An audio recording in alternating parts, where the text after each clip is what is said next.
that's just how we're choosing to navigate the starvation economy that we live in, essentially. So, if that was scattered, I apologize, but I guess those are the things that came to my mind when faced with that question. I'm going to kind of veer away from this for one moment because, Derek, I wanted to kind of ask you in your experiences, and in this particular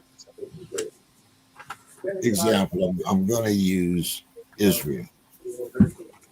Why do we give so much money to a country that provides free education to its population, but yet we cannot provide free education for our own country? Well, I think it was political. It was strictly political. And I would say it's two things. It's political primarily. And secondly, the U.S. Has pretty much always sided with Israel. Since Israel came into existence in, what was it, 1947, I want to 47. And so part of that is our framing ourselves, and I'm a Christian, but framing ourselves as a Judeo-Christian nation, and we have sided with them.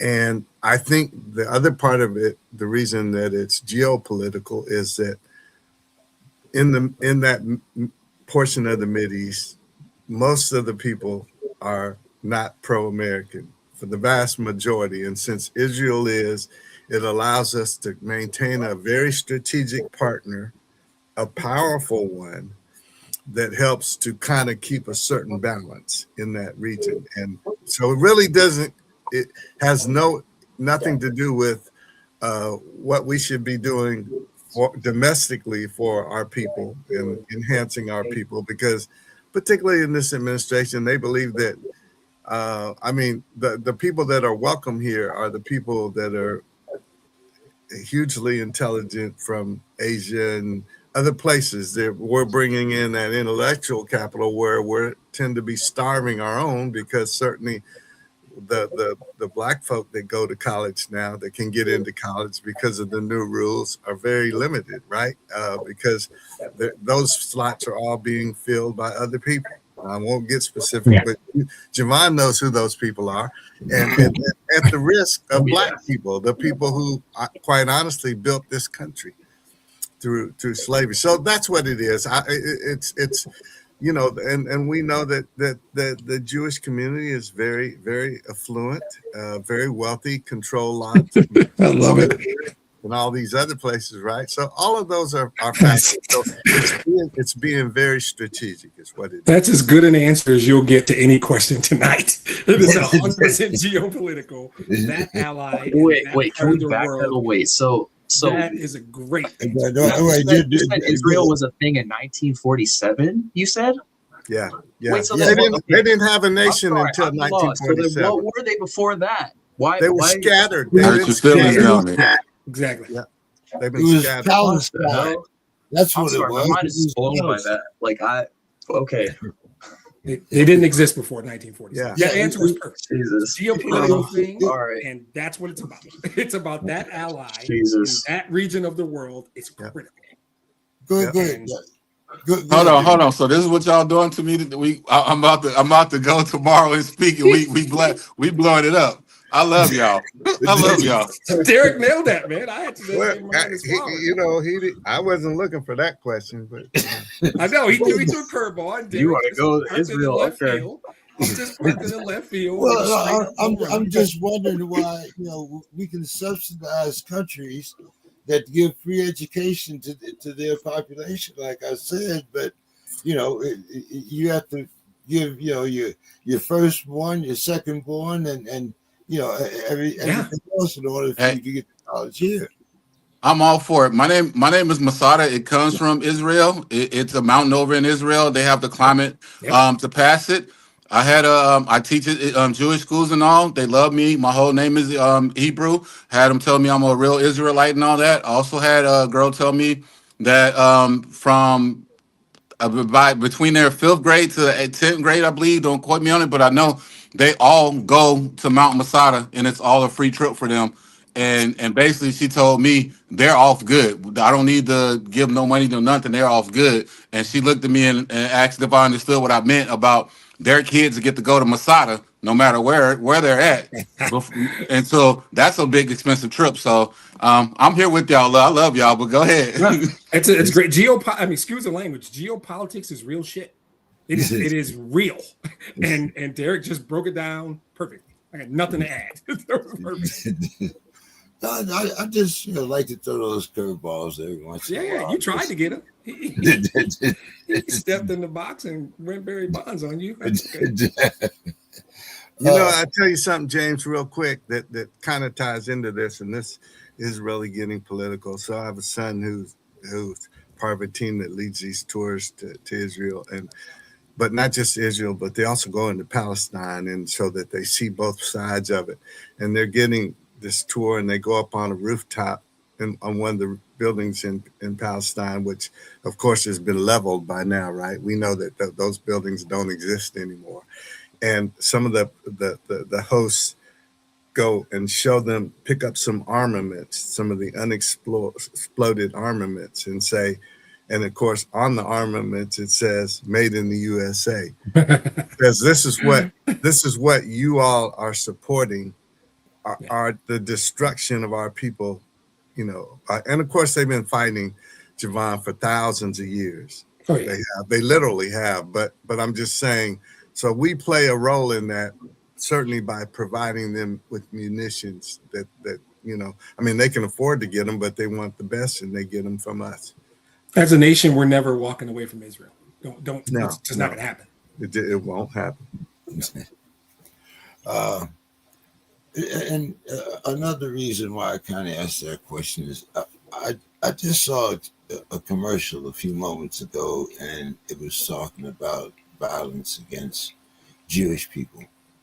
And I believe it was maybe a year and a half ago, I saw probably the same commercial that was directed toward the Asian population. Yeah.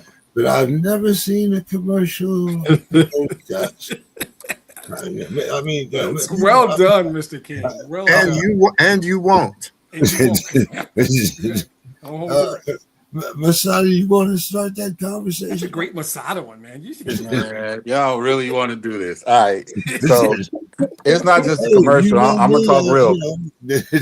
It's not just a commercial. I was in LA driving through. I don't know if a lot of people know about California and LA. LA is big and influent. In LA, they have big Jewish communities. I mean, you go through, they got the synagogues, it's just nice. You see a whole lot of rich and stuff out there. And they had these signs in these buses that said, not verbatim, but the quote was, "I get discriminated against because of my yarmulke." And all I thought about was, I get discriminated because of my skin, and I can't take that off. If you take your yarmulke off, I don't know if you're Jewish or if you're white. And that I can probably look hard and I can tell your features. And I love everybody. First of all, let me say that to the Jewish community. When I say my name is Jewish, I go to Jewish schools. They love me. I love everybody. But if we're being real and we're talking real, when I seen that, it offended me, and it offends me because when we talk about the Asian bill, the hate bill, if I have a fight with an Asian person that calls me the N-word and I beat their ass, I'm going to jail. If I see a Jewish person, and once again, if they take off their yarmulke, I'm sorry, I love you all, but if you put you in a room with a bunch of other Middle Easterns, even Palestinians, and even the people you don't like, I couldn't tell the difference really. So with that, being persecuted and having y'all, I don't like comparing the Holocaust to slavery, because this is how I end that with this. Nowadays, nobody is in real life slavery but us. I cannot take my skin off. I didn't get reparations. I think so many people paid reparations for the Jewish, even America, and we're still paying it. I don't like politics, and I don't like religion, and it seems like they're going hand in hand when every creed says there's not supposed to, and we're playing favorites. And I wish that for people to be so persecuted and then to come up, they would realize and look at us and see just as how much we're being persecuted, and they're adding to that, and stand up with us. I don't want to fight with them. I don't want to fight with anybody. I want them to stand up with us. So it does hurt my feelings to see those commercials. It hurts my feelings to see those advertisements because once again, in a world 2025, I'm not talking about 400, 500 years ago when they tell us we should forget about it. I'm talking about right now. Right now, we don't own TV stations. We don't own radio stations. We don't own the American government. And if you know who I'm talking about, you know who I'm talking about. So Oh, we He's been lost him. censored. He's been censored. They found his ass. Oh, Took him out. yeah, boy, they got you. Oh man, Set sorry, set his PC on fire. So somebody hacked into his. That red. He got a little too hot. That's on us. We said it. Oh, there he is. Oh, we are so back. They didn't get him. They didn't get him. Whew. they tried. It's all good. Listen, nobody can get me because we are here. This is too good, man. This is too good, brother. Oh, But you know something though, James. Let me add this, and I won't be long with it. But traditionally, historically, Jewish folk have been very supportive of the Black community and Black freedom and the emergence of the Black equality. I mean, several of Dr. King's inner circle, in fact, and they really chased them out. And I don't mean Dr. King and them, but I mean the government, Intel Pro, and several of the, just like they destroyed the Black Panthers and many other people. What was it? One of the three boys in Mississippi? Two of them were. yep. Cheney was the Black one, and Swerner and Goodman were Jewish, and several there have been a litany of them, but they supported the civil rights movement financially and strategically. One of Dr. King's key persons who taught him nonviolent civil disobedience was Jewish. So there has been a historical linkage because hey, they were persecuted. To the extent they were the Holocaust, right? So they really did align with us. I'm not saying that they weren't our allies. I'm just speaking of priorities in America. I was gonna. That was my point, and I'm sure Demetrius, do stats prove me right or wrong? 100%. And I think Derek makes a great point, whether it's Jack Greenberg, who was a director counsel for the NAACP, or Joel and Arthur Spingard. There's a number, right? There's a history that goes there that shows people who contributed to the early leadership in the civil rights movement. Rabbi Abraham Joshua Herschel was one of Dr. King's trusted advisors. Yeah. So the data supports that. I think that's a really good point to bring up. Javon, maybe I should be more angry at the educational system than surprised by your remark. But you really weren't taught in school that there was no Israel before 1947. I mean, that's we weren't taught geopolitics at all. I got so many gaps that you guys are talking about. I'm like, dude, I've never heard that before. I learned it in bits and pieces from social media. Unfortunately, as situations develop, like I had no idea about Israel and Palestine until this whole thing came up. Like before that, you know what I'm saying? So it seems to be a trend. I think part of why I'm here and why I involve myself with these things is because like I'm so frustrated that I wasn't educated about any of this, and so I tried to go further as an adult. But yeah, no, I really did not know that, and I mean, I guess that also is a full circle moment as to like why I come to these things. I'm like not always like for me, it's not just about sharing opinions; it's about picking up things and learning. So, but yeah, no, I did not learn about that to answer your question. No, unfortunately. Masada, let's see if we can get you a full. Listen, they summed it up right. It's not everybody. It's just like somebody saying they don't like a black person because their father got robbed by one or something like that. It's not everybody. It's not a whole of everything. We have allies on all sides.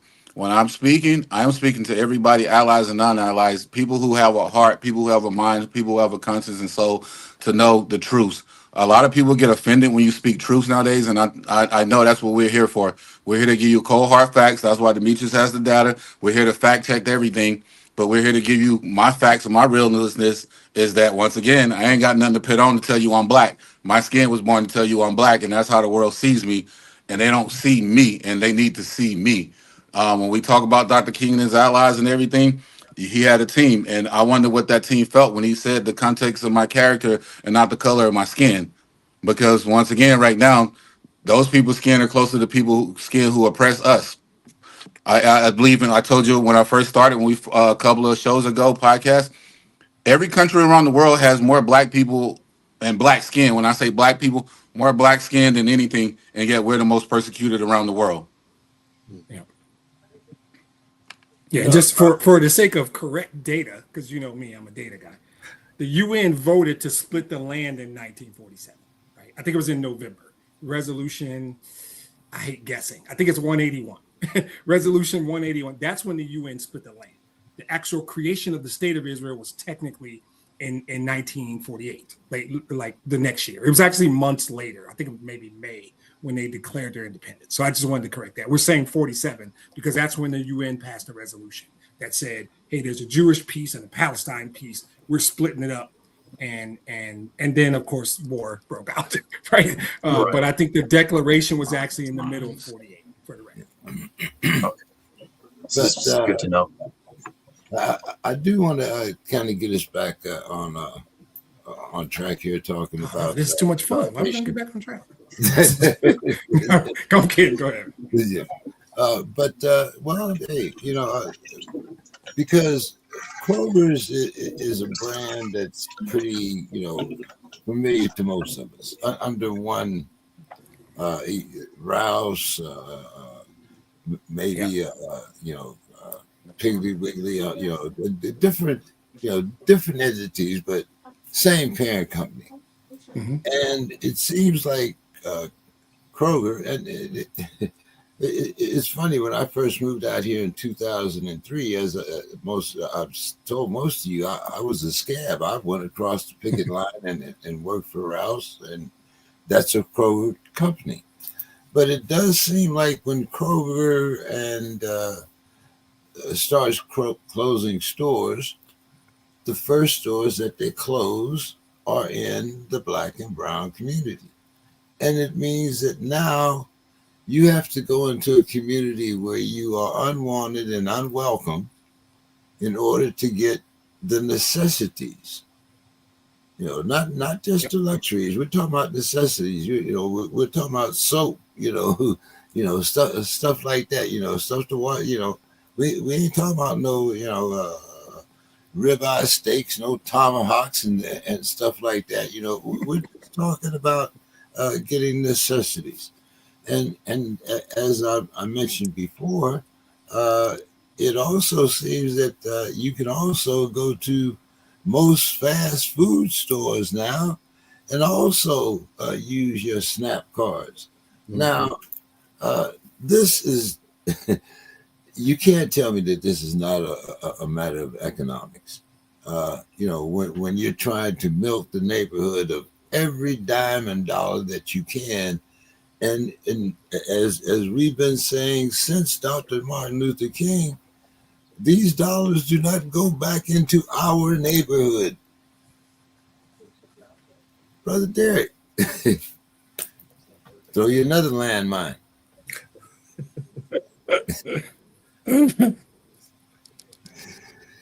Well, we don't spend our money with we don't turn our money around. In fact, that's one thing that the Jewish community is notorious for. Oh, yeah. And I say notorious in a very positive way, is Mm-hmm. that their money changes hands at least 7 times before it leaves the community in any way, shape, and form. And sometimes it doesn't leave the community. And in our case, it's sprinting out of the community, quite frankly. And part of it may be is exactly what you said. Like here in Georgia, we have Kroger's. In fact, I have a Kroger a half a mile from me, but the higher end stores, like I don't think you guys probably don't have Publix in California, but we have we have Publix. pavilions. We have Okay. pavilions out here. Okay, so it would be now those tend to leave our community. And the Krogers, I think, and Krogers are solid, but we don't tend to get I don't think the top end goods from Kroger. I think they tend to go on the other side of town. So I think it's not that much different, unfortunately. And probably, and we know that ultimately when we spend our money,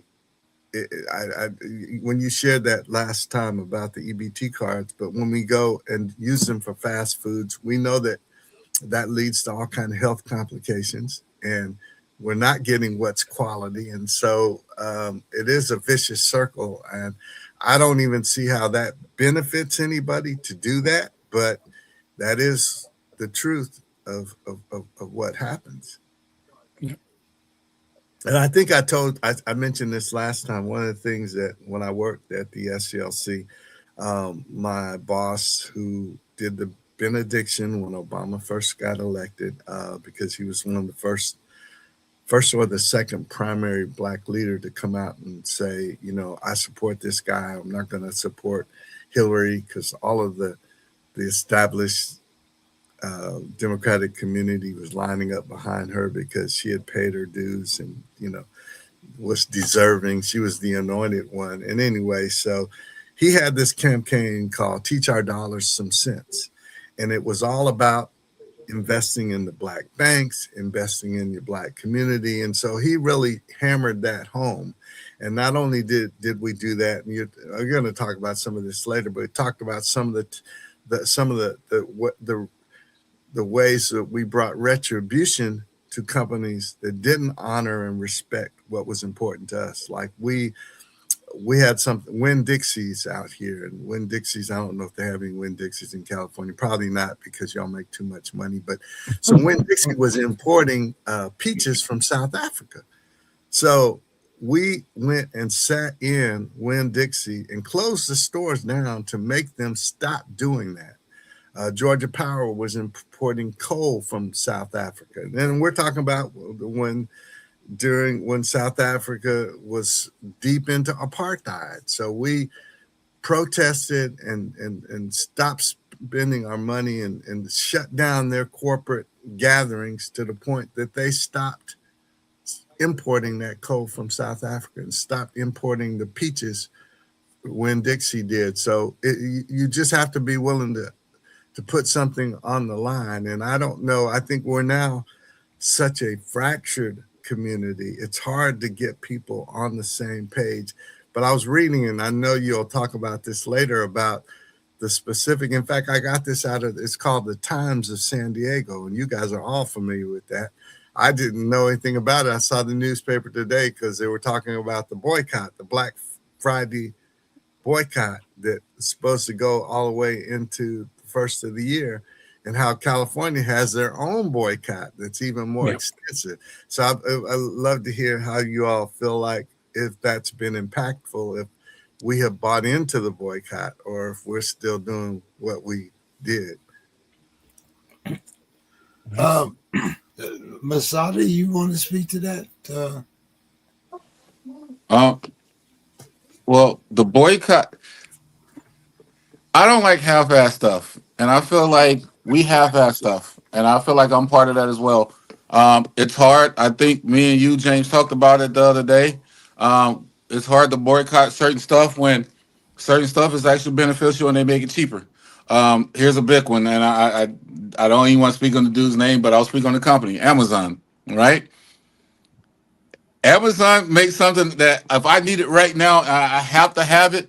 I can get it in probably the same day in California, which sucks because I know some people can't, or I can get it the next day.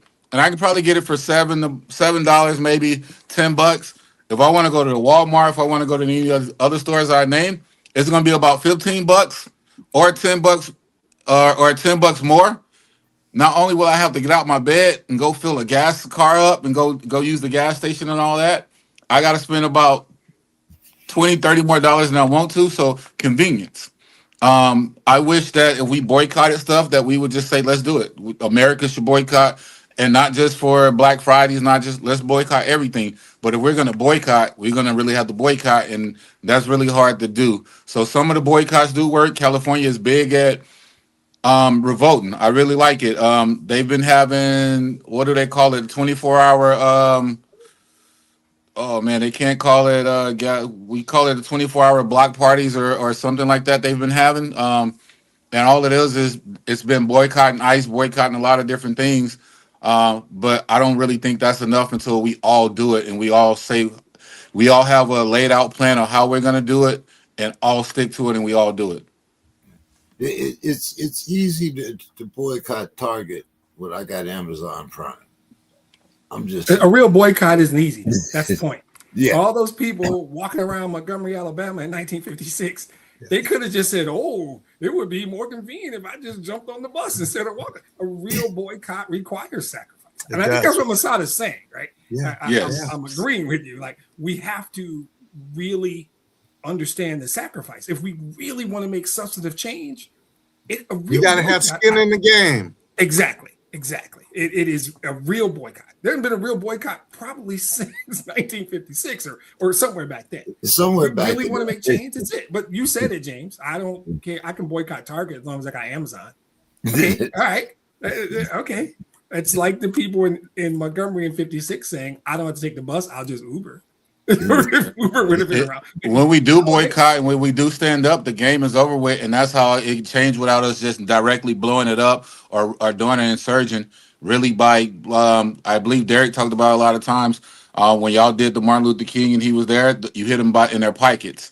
The boycotts are supposed to hit people in their pockets. We have cancel culture nowadays, and that's how you hit people in the pocket. But it seems like they only want to cancel culture. They don't like what somebody said. Not if somebody died. Not if I'm going to jail or if I'm getting harassed. But only if they don't like something somebody said about somebody being just some wording. Not nothing real. Right. Now, Javon, how does your generation feel about boycotts? Well, I mean, the fact that we're in survival mode, like Masada was saying, it's like hard to just ditch everything, especially when like ditching something means that you're gonna have to pay more in some other way, some other how. So like, it's hard, but we still do things like, I mean, we've been boycotting Target for a long time because of the whole Israel thing, to the point where Target's made major changes and differences and stuff in the way that they're marketing. So, I mean, we did the same thing for Starbucks. It's little things that we try to do, but again, it's like we're already in starvation mode. We're already struggling to survive. So it's really hard to boycott something when, like, if we boycott, we're going to be even worse off than we already are as a generation, like financially just trying to make it out in the world. So that's still not an excuse. You still, like, other generations have had it worse. So I say that knowing that it's still a possibility, but it's difficult, and we try to do micro things in the thick of all of the struggles and all the things that we have bombarding us as a generation. And it's definitely still on our minds. I mean, I see it on TikTok all the time. We're boycotting this. Let's not do this. All this stuff, yada yada. And I guess that's how I feel about it. And I'm on a completely different note, though. I'm kind of curious. Masada, you mentioned something about cancel culture, and I thought it was a good point, and I kind of wanted to hear this rant, but you kind of cut yourself off because you're talking about how, like, cancel culture, it was almost like you were saying cancel culture wasn't enough, like, because people cancel someone for saying the wrong thing, but then, like, when there's bigger situations where somebody got killed or something, there's not enough people talking about it. And so I just wanted to, you don't have to talk if you don't want to, but I just thought it was really interesting. I like this take, and I wanted to see where you were going with it. Cause I mean, I'm the generation of people that are canceling individuals. So yeah. So I mean, you do it better at me at it than what I am. You get it. I don't want to go into too much of a rant because I'm still preparing for tomorrow, but at the same time, I want to give you all time to talk and all. And that, to me, is just basically like you summed it up. people will cancel. They'll like take Dave Chappelle for example. He talks a lot about the LGBTQ community and all, and they wanted to try to come at him. But if he talks about us dying, or if he talks about, he made a good point about when I talk about sports. He said y'all should be glad that we got sports because on the same day something was happening, I think to Trayvon Martin or somebody, LeBron was breaking a record, and guess what everybody thought about? LeBron breaking the record. So it took their minds off of the real drama, real pain that we're in. You talk about school, you talk about survival instincts and all that. They feed us so much different stuff that we don't have time to really focus and sit down and be like, what's the real issue? The real issue is I gotta wake up every day, and if I don't wake up every day and go work for somebody else who has 4 penthouses somewhere, 3 vacation houses somewhere else, and 5 cars that they ain't using, then I'm gonna starve. If I don't go to work, I'm gonna lose my job. I'm gonna be needy. I'm gonna need SNAP benefits. Oh, I might not get SNAP benefits. It's ridiculous in California where we stay at. You can be broke enough to not qualify for subsidies. You can be broke enough to not qualify, but then you can be overpaid enough. Yep. Wait, you can be overpaid enough to not qualify, but broke enough to not have nothing. Yeah. It don't make sense. Yep. Been there. Okay. I like that. Another thing I'd like to talk about real quick before we talk about Obamacare or the lack thereof, or what they're trying to do to it. But Demetrius, I'm going to kind of throw this landmine to you. I know that there are some giant oak trees in Detroit that have been growing since approximately 1966, 67, where there used to be a drugstore. Yep. Maybe a school district, but these lots have been empty, and as I said, in some of these neighborhoods, there isn't a CVS. There isn't even a Dollar General. Which we kind of talked about. Yeah. Not even a Big Lots. So how? I mean, using the starvation economy as a model, how have we allowed our neighborhoods to get in such disarray, or is this part of a political strategy?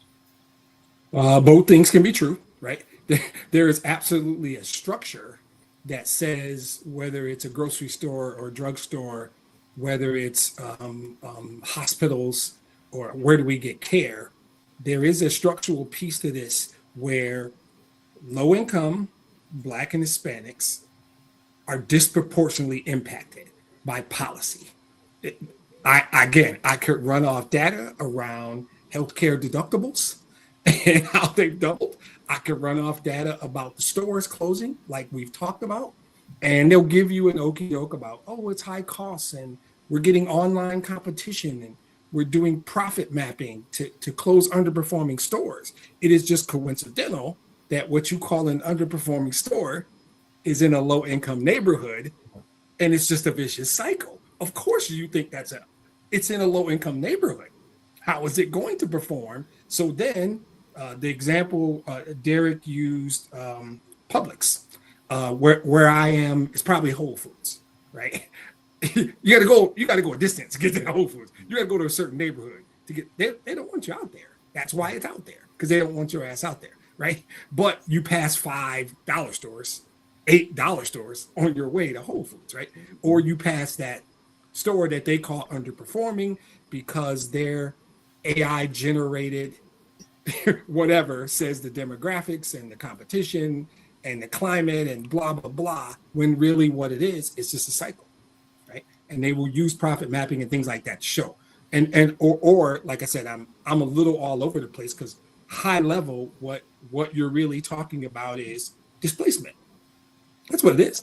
It is displacement directly aimed at low income Black and Hispanic communities. That's what it is. And it can be some economic factors, inflation, and I talked earlier about wages not rising as high as prices. As far as stores, they'll talk about Amazon and stuff like that, probably. But when you get into the healthcare stuff, it's too clear. It's too clear that deductibles have doubled in the last decade. It's prescription drug prices up 38% since 2013, 2014. Average increase is not in line with inflation and the price of specific drugs. All the data, like I said, I would love to bore you with the data, but I won't. But all the data says the impact to people of color and low income people is that we don't take our medicine. So then we end up going to the hospital for basic care because it's easier than going to the doctor, right? And now you're in medical debt because you had to call an ambulance once because you weren't taking your medicine, and you got an ambulance bill and you got medical debt. And guess what? It feeds that same cycle. Now you got the medical debt keeps you where they want you in terms of wealth, right? You're down where Derek talked about earlier in that percentage. That's just getting bigger with all of these things. So I don't know if I answered your question because there's so many ways to go, whether it's food insecurity, stores, medical, drugs, there's all of it. Some of it is legitimately things happen. Pandemic changed the world, economy changes things. All those things are real, but you cannot ignore the data that shows you the structural connection to how disproportionately low income Black and Hispanic people are impacted by legitimate policy. You just can't ignore it. It's all over the place. Derek, if I was in a press conference right now, I'd probably be called stupid because I'm trying to figure out when I used to go to the drugstore and get my grandmother's insulin. It cost about $2.50, maybe something around. Maybe even less, maybe $1 and something. What have they put in insulin since that time that makes it 20 times the price, or maybe 200 times the price? I'm sorry. You know, the real issue, James, is so many more people need insulin now. Exactly. And so they can raise the price because you got to have it, right? Exactly. And so that means that it really isn't about, not about the people, it's about the profitability, right? Exactly. And that's kind of what is just, as Demetrius kind of just said, when you talk about healthcare, poor people, uninsured people wait until they drag themselves to the hospital. Exactly. And so emergency care always costs 3 to 5 times more than preventative care. Exactly. So in fact, let me say this about what the Affordable Care Act was designed to do, and we can do it later if you want, James. No. Go ahead.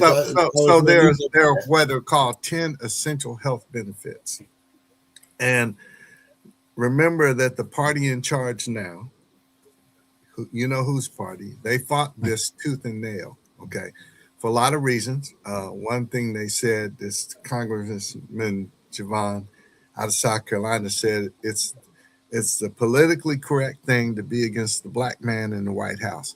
So, because he represented what the Affordable Care Act was designed to do.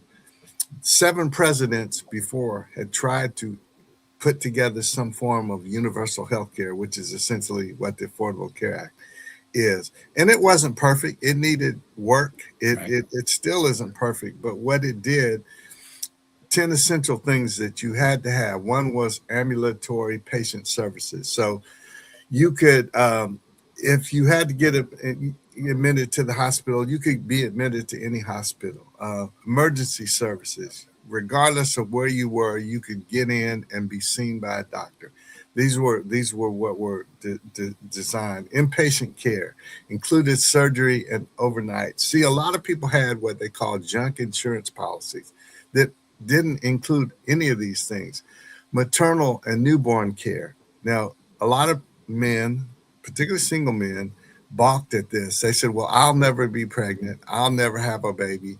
Why should I have to get this insurance? And there was a reason. So well, let me finish this and I'll hit on the subsidies real quick. Mental health and substance disorder services. I wish LaSalle was here, because you think about how important that is right now when so many people are stressed out, so many people are hungry, so many people are trying to figure out the next meal or where they live. Mental health is huge, and that's been just ravaged under this administration. It's been cut. I don't know the percentages, but it's been cut really bad. Prescription drugs were part of these 10 essential health benefits that every American had to have access to. And also, another key thing is if you had a pre-existing condition, whether it was diabetes, whether it was heart disease, whether it was, autism, whether it was cancer, before you could get charged higher rates because you had this pre-existing condition. The Affordable Care Act said you cannot do that. So what the subsidies did was, let's say if you had 1 million people that signed up on the Affordable Care Act, some of that money for everybody was paying was for the people who couldn't really afford the Affordable Care Act. And think about the people who park cars, the people who harvest our fruits and vegetables, people who stack our cans in our grocery stores, and people that pick up our trash and cut our grass.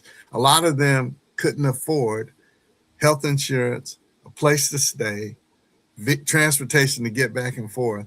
So it allowed these people. And so for one thing is there are fewer Black people who are uninsured than any other time in history. And a lot of poor people too. So these were the things. And for example, in the 8 states I worked in, 7 of the 8 were conservative. They were Republicans, and they voted against it because guess what? They had premium health insurance. Now, if poor people, whether they were Black or white, didn't, it's okay. And too many of the white people, the poor white people who are about to get ravaged right now, quite honestly, by this guy who they believed in, they voted against their own best interest and voted based on somebody who looked like them, who they wanted to be like, but didn't care anything about them. So the subsidies allowed people who couldn't afford the insurance to be able to be insured, many for the very first times in their lives. And that's something that's being fought now. So the plan that the GOP wants to institute, I think it's the Cassidy Dodge plan, doesn't include most of these 10 essential health benefits. It's just the bare minimum. We used to call them junk plans. And I spent 6 years implementing these policies. And I could tell you 100 stories about how it saved people's lives, particularly because they had to get an annual physical, which is part of this.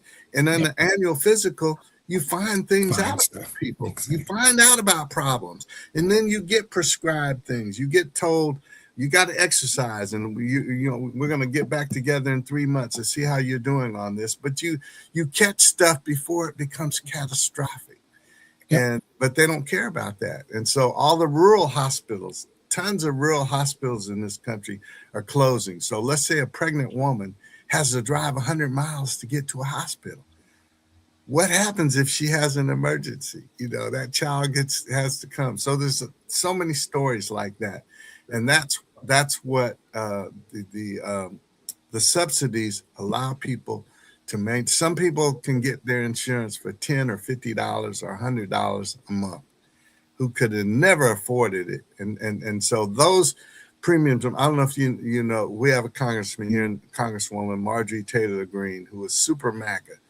Well, she found out her 2 kids who were on Obamacare, their premiums were going up 3 times. And then all of a sudden she got a revelation. She woke up one morning. It was all about. That's why they were fighting for this all the time. And so that's why her and the president crossed horns, and now she says she's America first. She's not MAGA anymore. Yeah, they ain't friends no more. Yeah. They're not friends anymore. So let me stop. But that's what that's about.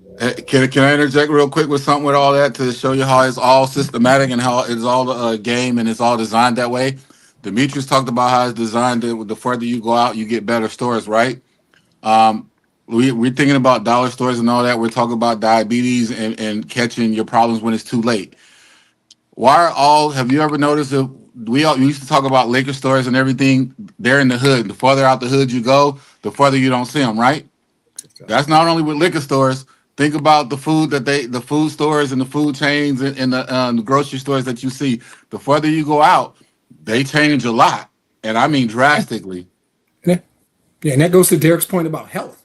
What we eat what we can afford. We eat what we have access to. We eat what we can get to, and that's what we eat, and that's why we are. And then all the things he said about not the maternity rate for Black women. There's a staggering number around Black women and maternity issues that all these things tie in together. And it all goes back to the systemic process designed to do that. So maybe there's a reason why we have all of the urgent care centers in low-income neighborhoods. Sure. Yeah, absolutely. Yeah, it's all a process, right? And it's location. I mean, but the point that I think we both kind of made about preventive care is smarter and long-term cheaper and better. They make it harder and harder, right? They don't want to let you be insured so you can go. And Derek talked about the benefits of the Affordable Care Act, people catching stuff. Hey, you're pre-diabetic. Time to change your diet and get you on medication. Maybe, right? That helps out. I've been diabetic for so long, I don't remember. But you don't catch those things now. And so now Black people aren't eating well. They aren't taking medications they should. They're not going to the doctor as much as they should. Black women are having mortality issues, particularly in rural areas where they can't get to hospitals. Implicit bias that is documented in the healthcare system to Black women and the reduced in rural areas, like, just the chronic stress of having to live with stuff like hypertension that we're prone to, and preeclampsia, and all these things happen. Yeah. And they're all by design. Now, Javon, when I was your age, I was invincible. I could not, ain't nothing. You're still invincible with me, But how does your generation feel about healthcare? Is it something is it necessity? I mean, or is this much to do about? The last time you've been to the doctor, Javon? The doctor. I mean, like a checkup, straight up. Checkup. Just get a checkup. I want to say like 3 years ago, because I remember going in there to like try and get some. I was trying to get another appointment with the psychiatrist to get treated for ADHD before I started school that semester, and they were like, "Oh, it's going to be another month," and I was like, "Okay, that's the last time I'm coming here." Because it's the next time I see someone, it's going to be another month. And I was like, dang, this really sucks. Wow. But yeah, anyways, back to your question. I mean, admittedly, I've been on and off insurance as an adult. Like, okay. I think actually, if I'm being so honest, I think when I turned 18, I got a letter in the mail literally saying, and I was on Covered California. I got a letter from Covered California saying, oh, you didn't sign a virtual document, so you're no longer insured. And then I tried to get back on insurance, and on the same like government assisted Covered California, and I was making just over the cusp as a dishwasher at a restaurant, so I did not qualify for it anymore. That's what Masada talked about earlier. Yeah. I literally, and so I think going into adulthood, it was just like, all right, I guess I'm just raw dogging this. I'm literally just uninsured, and then I was lucky enough to get back on insurance later, and I'm about to lose my insurance pretty soon here if I don't continue to work full time at this new job that I have. But circling back to your question, like I think a lot of my friends, if I were to call up all my friends, I think probably more than 50% of them are not insured because they're just right over the cusp, and they make too much to qualify for government assisted insurance, but they can't. You're barely living on that wage if you do pay for insurance, out of pocket. So it's unrealistic for a lot of us young people, and we're literally just suffering. And I think a lot of people, the mentality that we have to push forward is like, oh, we're young, so we're not going to have medical issues in the first place, which is partially true. I mean, but it's also not. Like, what happens if I get hit by a car? Like, now what? So how does that make you feel? How does that make you feel that our government is giving money to a country that has free health care for their citizens and all?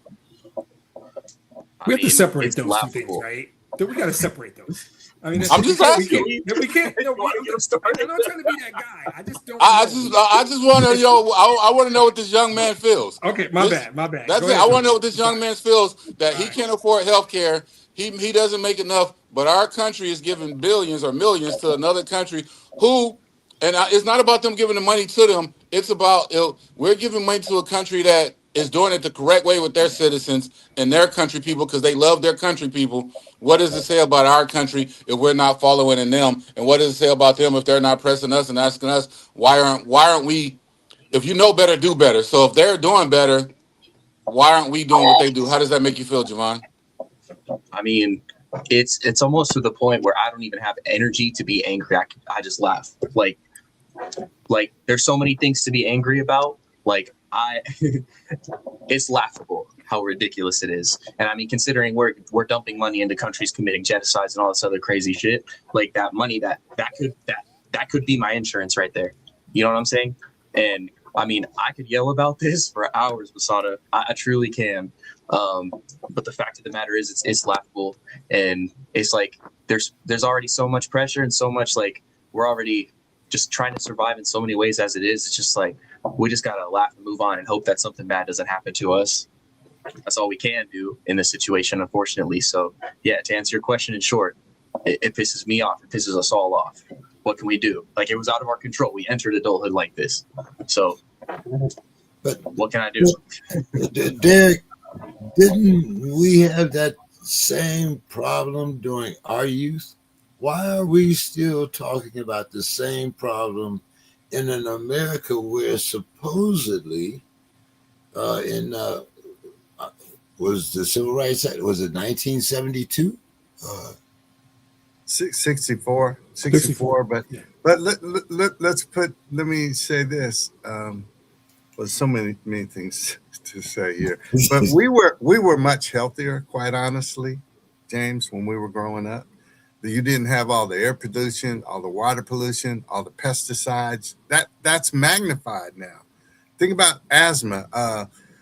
It was fairly rare. I knew a few kids with asthma, but asthma is really prevalent now. You know, there's so many things that because we're destroying our what am I? Atmosphere, the air. Yeah, we really are. And global warming is a real thing. And I'm doubling back here, but one of the things that and Demetrius touched on it. Yeah, preventative and wellness services and chronic disease management is one of the 10 essential health benefits. Immunization, screenings, and ongoing management for chronic conditions. So if you don't go, another thing that was a component of it was young people could get what they call catastrophic health insurance. So you weren't going regularly, but if something real bad happened, you were insured. So you paid a lot less for it. But if it really hit the fan, you had some health insurance. And one thing what happened to that?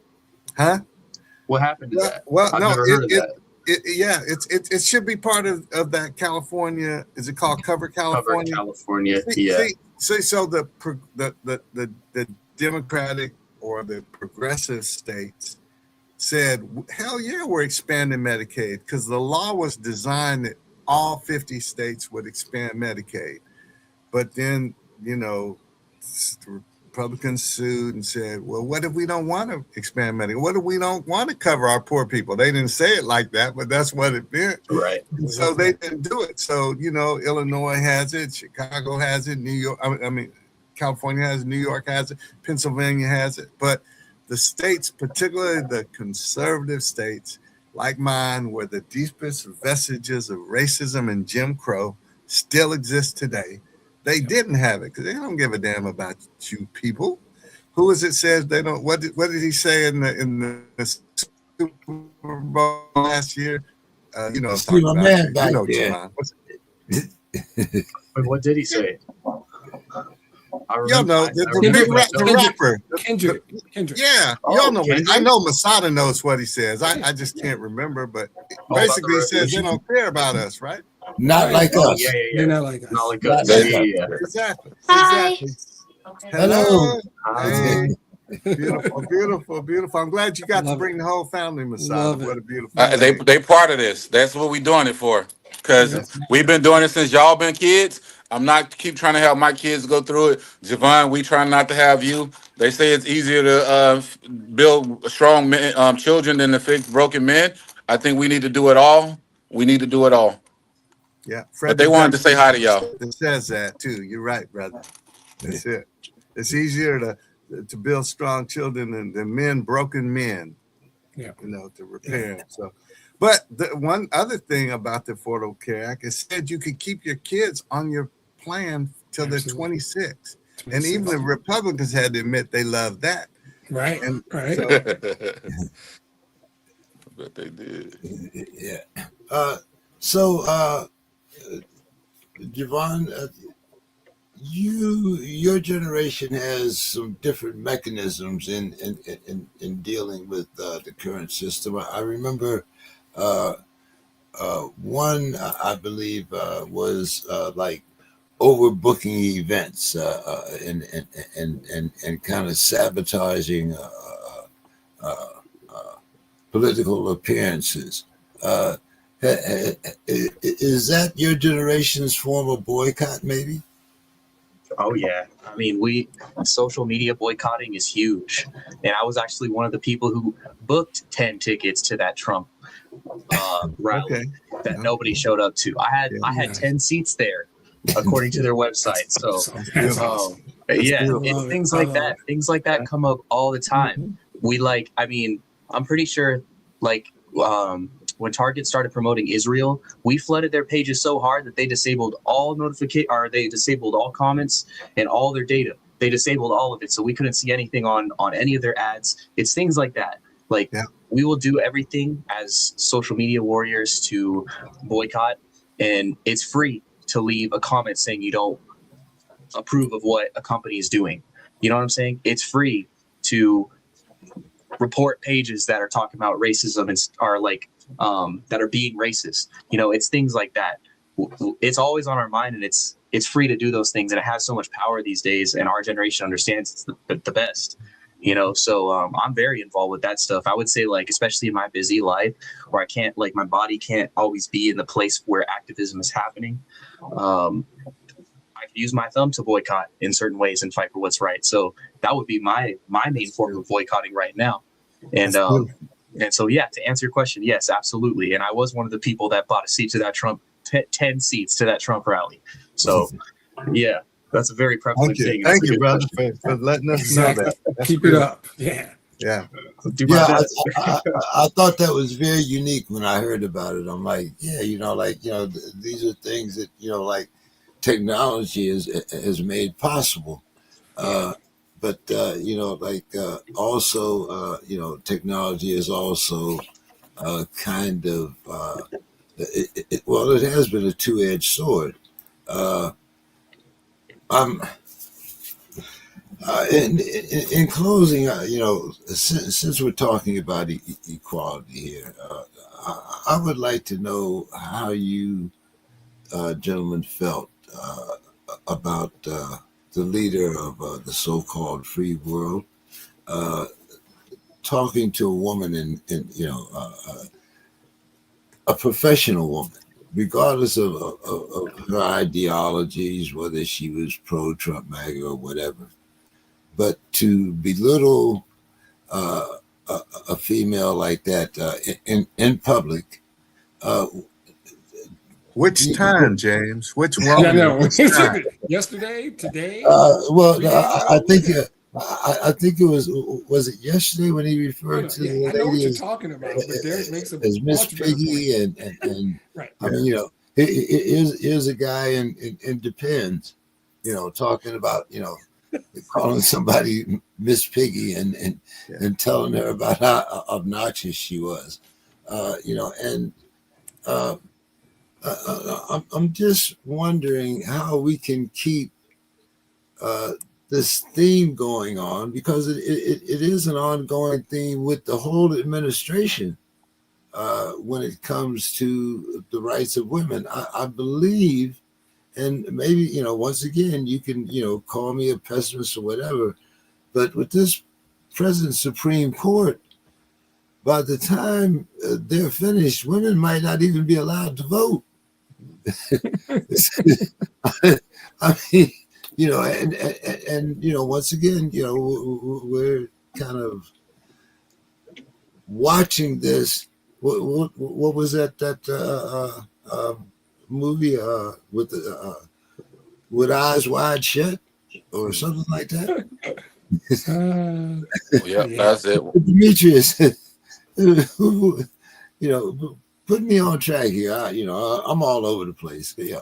No, okay. So I will go to. I have been consistent with that particular individual, and I keep it very, very simple. I don't get that emotional about him. I don't give him the luxury of impacting me. He has minimum 4 mental illnesses that I feel like I could qualify to document him. Right? We know that he has NPD, or narcissistic personality disorder. That's a given. I don't think anybody would challenge that.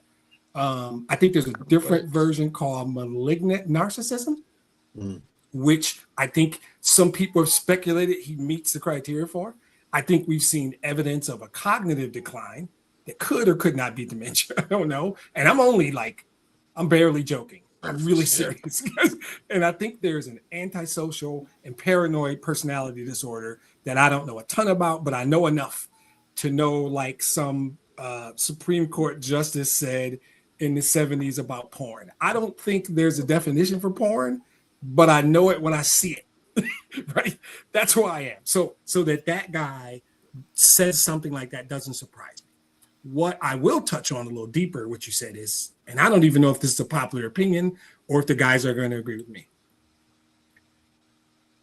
This country hates women, right? It is not a coincidence that he defeated, in theory, not practical data, 2 women and got his ass handed to him by an old white man. Right? Like, I'm talking about elections. That's not a coincidence. There are black men who told me they wouldn't vote for her. You guys know how I feel about her name. I'm going to be honest and tell you, Hillary Clinton was grossly more qualified than he was. Absolutely. Right? I have no problem, and I will sit down and speak data with anybody. I will give you my opinion, whatever you want about that person. He's not qualified. He's never been qualified. But what it tells you, the scary thing, is that there's a bunch of people who fell in line with him. And truthfully, in 2 of those elections, they were men. Some of them looked like us. Some of them were Hispanic guys who were now getting deported by his ass. Right? It is insane to me. And I think what it was that there is a thing in this country, the idea of a woman being the leader of the free world. There are men in our country, and it's sad. It saddens me. I'm not even mad about this, guys. This saddens me. There are men in this country who simply couldn't vote for a woman. That's scarier than anything that nut job can do. He doesn't even bother me anymore. I can deal with this for another 3 years and keep my life moving. God has blessed me too much. I got this podcast. I got friends. I got a good job. I got plenty of insulin. I got a woman that I love. I'm good, right? He will not get me. No matter what happens, he won't get me. But of all the things you said, forget him. It is the men who voted for him. I don't care what color you are. If you're an older, rich, white dude, I guess I get it. Okay, fine. Do you? Black men that voted for him? Yeah. I'm sorry. I need to talk to you. I need to understand. Hispanic men that voted for him, I need to understand. Because both of these women, in every way you look at it, were eminently more qualified. Eminently more qualified than him. And so I still don't get it. I can only settle on, and it's hard for me to even say it, but that's where I am with 16 and 24, and it saddens me, hurts my heart. I have a whole different. We agree, but we disagree on certain one. I have a whole different take on that. I question all my men. I do, because I hear Tupac's voice in my head is, why do we hate our women? Do we take from our women? And hold your head up. Right. But exactly. my whole thing is not the men really. It's the men but it's the women. It's my women. All my loves out there, not just the women that voted for Trump, the women that still stand by him, the women that be on his campaigns, the women he can pay to Yeah. still stand there with their little daughters and all while he's signing off on. He'll do one good thing and he'll ban men from with testosterone from competing against women, and you'll have all these women celebrating them. But y'all don't care about none of this other stuff. We don't care about that. Hillary Clinton was very more. Everybody, never. I don't want to talk bad about him because I'm like you, Demetrius. He don't want to. He doesn't get to me. The Yeah. people who allow this get to me because Right. you all voted for him as women, as men who came from women who came. I don't care if you got a sister or if you got a woman. Exactly. I don't care if you say that you identify as anything else. You came out of a woman. You came from a woman. So, with that, women, what are we doing? Men, what are we doing? We're allowing this one person. We keep talking. It keeps blowing my mind when we talk about politics. We talk about the American establishment and how things are supposed to go. And we could joke and say that he has so many problems and so many diseases or so many illnesses, but we're not talking about. We have the power, I believe, to impeach and to get people out of that's no good. And yet we allowed two qualified women, Kamala and Hillary, to not win because we hate them so much. And Yeah. women, you all hate yourselves so much that Yeah. we're not doing anything to help out each other and say, you know what? I'd rather say everybody just say it like this, yo. I don't like you, I don't like you, but we don't like him even worse than what he's doing. So Exactly. let's get this embarrassment out of here. And yet the women are quiet and they ride with him. I've had women fighting with me about him, about that type of stuff. And I'm like, what are you fighting about? I don't want nobody grabbing my mom, my sisters, anybody by the pee. I don't want Right. anybody doing any harm towards anybody, but definitely not towards a woman. And y'all allowing this to happen. Not just the men. Yes, the men helped it out. The men are going with their ego. The men are being dumb. The women, what are we doing, women? What are y'all doing, my women? What are y'all doing? Black women, white women, every woman, what are y'all doing? It's Right. time to wake up. Anybody with a daughter, a sister, or a A mother. mom. What are you doing? He's got a documented history. He's got a document. I don't have to do a whole thing. He's got a documented history that any one of us can look up. And yeah, I don't know. I hope I answered your question. 34-time convicted Yeah, felon, yeah. and would have been more if we could have got him in court more, right? Exactly. Brother Javon. Sorry, we didn't leave you much, bro. Nah, it's okay. Okay, well, so I was raised in a really feminist household. No man, I was the only boy, and so this is kind of like I'm confident in this regard, and I got to stop myself from talking too much. But I think if I had to speak on behalf of young men in this whole big picture, I could say that the majority of young men don't really feel like. No, I don't want to say the majority. I just want to say that like a huge issue in this last. Am I still? Yeah, you're good. Am I still in the show? Yeah. Okay. Oh, yeah. Sorry, Yeah, it's great. you are the show now. Okay. Cool. So I think the majority of young men, or not the majority, but like a lot of young men feel like they're not heard or seen by the left or feminism and stuff, which is not true. But that's how a lot of them feel. And so they didn't feel like they were ready to vote for, they just didn't vote for Kamala for a multitude of reasons regarding that, which is a result of a lack of education, which is a whole iceberg in itself. I mean, again, I could write a whole essay on this. But the bottom line, I guess, in this regard is young men on the left or people in our sphere need to find a way to introduce the left to young men in a healthy way that kind of breaks out of a lot of patriarchal expectations and misogynistic things that are taught, that have been taught for generations upon generations. And again, it's a whole rabbit hole, but especially when you start talking about Trump and the misogyny, that's kind of started to unravel itself. And then you get into like all the podcasters like Joe Rogan and stuff who are also act as like beacons of misogyny to like young men such as myself. There's a lot of layers to it. But I think overall, just from, if I could speak from my own generation and myself, just people on the left who would like to change and impact this specific thing, need to reintroduce a space for young men and just men in general on the left, in a way that doesn't feel uninviting. And I say that with a lot of caution, because I don't think that women owe men shit. Realistically, I don't, especially given the historical context. I just don't think so. And so I don't say that with any blame towards women in any regard. But I do think, if you want to look at it from a statistic standpoint, maybe Demetrius, you can back this up. I think that young men need to just, again, have a space where they can feel a little bit more like they belong on the left, to impact the general ways of thinking and introducing a world where we could have a way more qualified Kamala Harris instead of Trump in office. I hope that makes sense. Well said. Actually, it was very well said, my man. But yeah, I guess that's where I stand on the matter. It's very well said. Well, in parting, guys, I think for last words and my last question to each of the panel, when did men start losing their balls?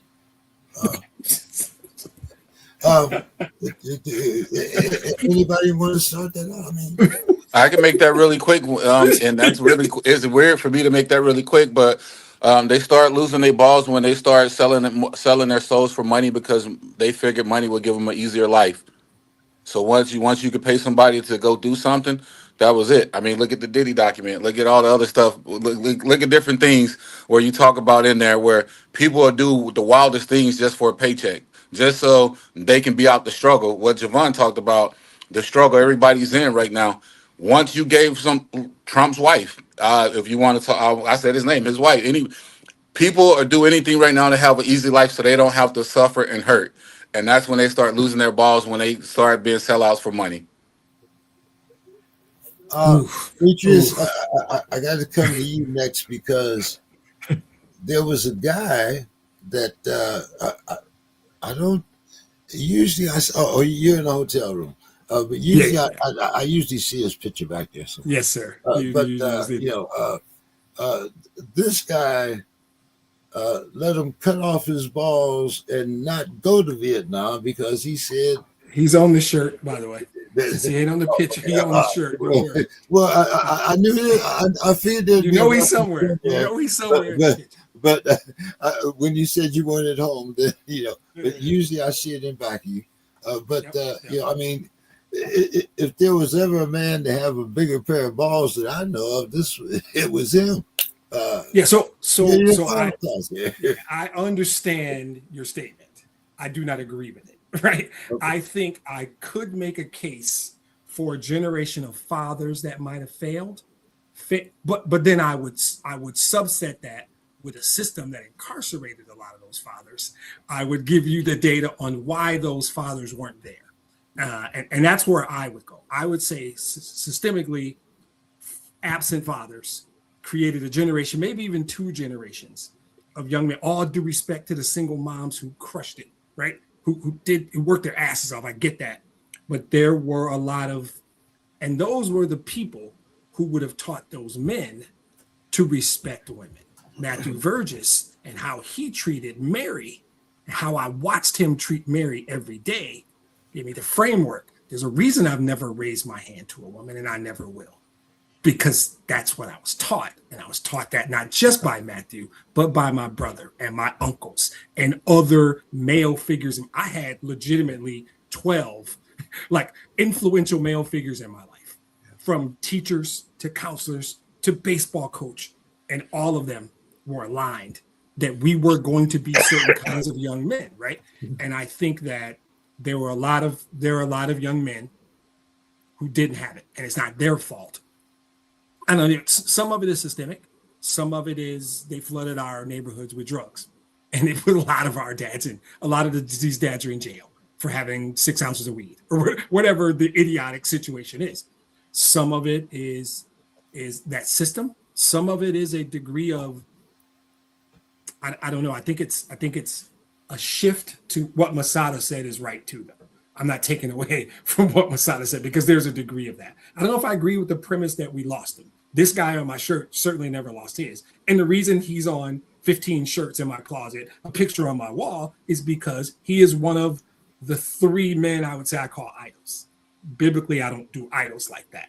But Barack Obama has a place for me.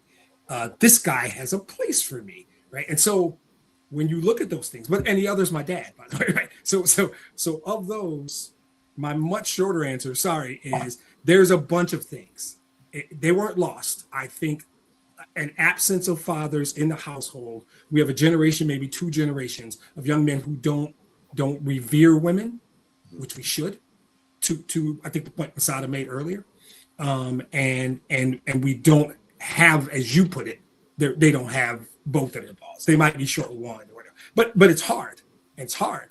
Like I had it, and I struggle when I say stuff like that because I had my dad and I had my brother and I had uncles and I had dudes in the neighborhood. I had it, so I can only imagine if you didn't what that struggle might be like. But that would be from a data-driven guy kind of thing. What I would say, incarcerated dads or dads not being present or influential in the lives of their kids created a couple of generations of different kinds of cats. They're not wearing black socks like me and you right now. So a little different. Brother Derek. Okay, I'm gonna do a drive-by. Okay, so Trump is the current reason that we've lost our balls, not us, but the folk that have.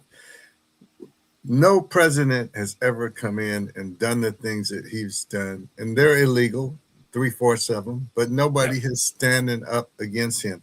Remember when, you wouldn't know this, Javon, but when Nixon did what he did, it was the Republicans that ran him out. They said, we ain't having this. Their own party. Now, these people, they're gutless and they're spineless and they're ballless. Okay.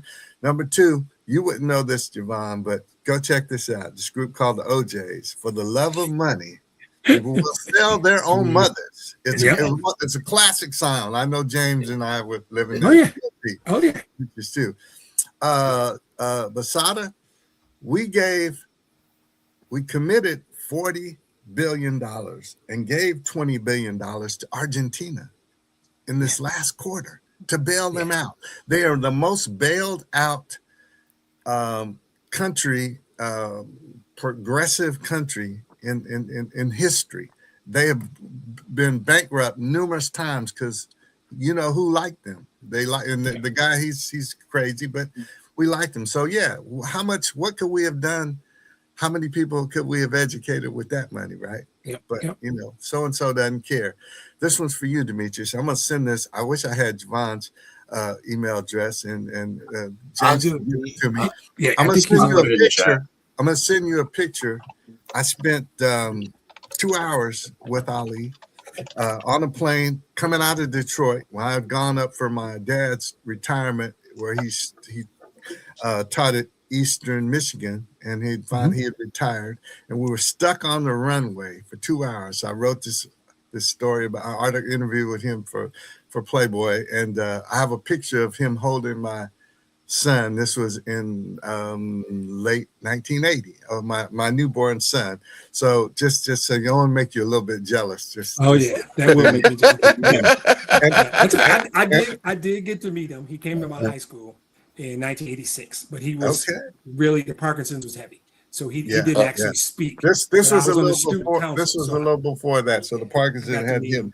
So I'm going to read. He did magic tricks and crack jokes quietly in a room with us for about an hour, and he was everything I thought he was going to be. Yeah. Demetrius, I feel like you. I don't have idols, but he would be one of mine. That's right. Absolutely. I want to read you 2 sentences from my book that you see on the cover. Just 2 on the last page. I said, I deeply love this country, and I always will, despite its glaring inconsistencies. And the other sentence I want to read on that same page. In all honesty, this before the election, I am deeply concerned that America has not yet matured to the point of electing its first female president in Kamala Harris, much less one of African and Indian descent. And of course, you know, to the reality, we are certainly a patriarchal society, and I don't know what's going to take to change that.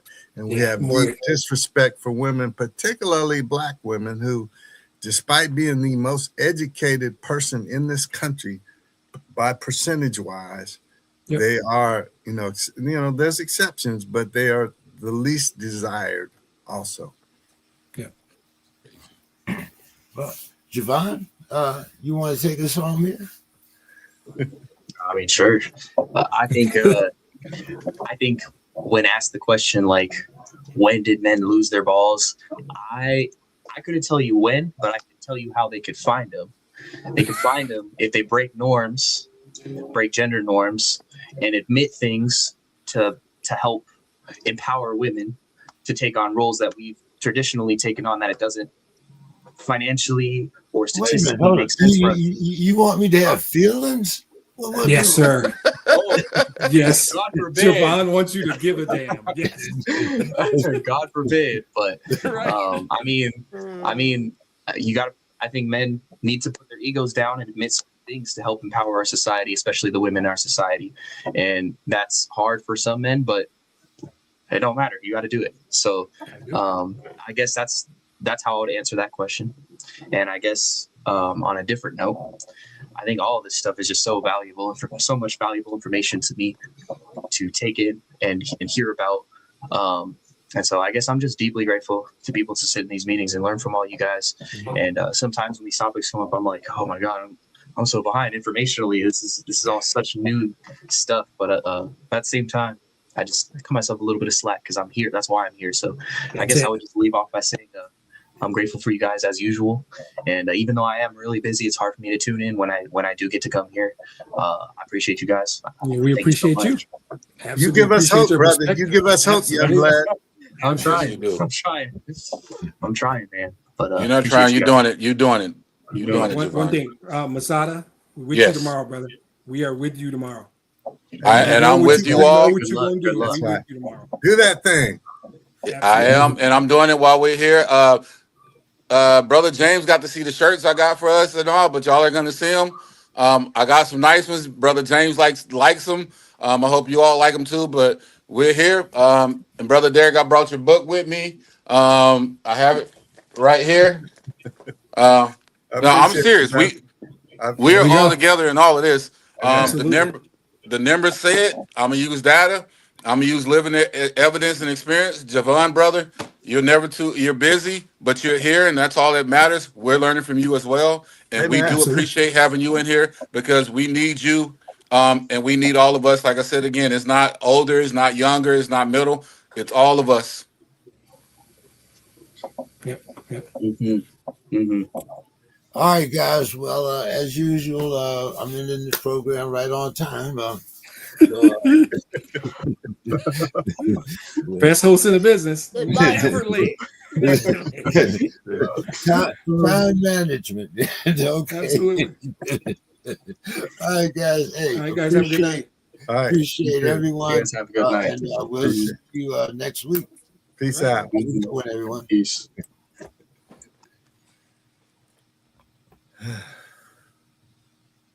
So we have to do